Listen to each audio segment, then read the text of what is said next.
In the heart of the ancient city of Morlaine, past the winding alleyways and shadowed corners, lay a shop only whispered about among the residents. Its name was Mystique Relics. The facade was unassuming, cloaked by the dust of time, and the large, ornate wooden door looked like it hadn't been opened in centuries. Most passers-by would dismiss it as an abandoned property, but for those in the know, it was a treasure trove of the arcane and mystical.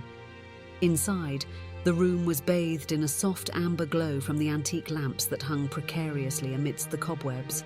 The walls were adorned with velvet drapes, beneath which were shelves cluttered with oddities from different eras: bejeweled masks, desiccated creatures, ornate daggers and scrolls inscribed with languages long forgotten. At the centre of the room stood an intricately carved counter. Behind it sat Madame Ilara, an ageless figure with long silver hair cascading down her back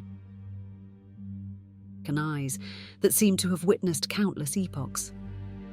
Despite her frail appearance, a palpable aura of power emanated from her. Travellers from distant lands would seek out Mystique relics, guided by legends or desperate needs.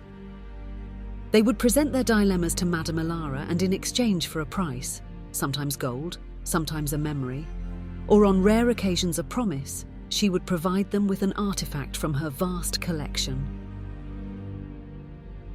One evening, a young man named Alaron entered the shop. His village, he claimed, was plagued by a dark entity. Children had gone missing, and ominous shadows lurked at the peripheries of their torchlights. He sought a way to fend off the darkness.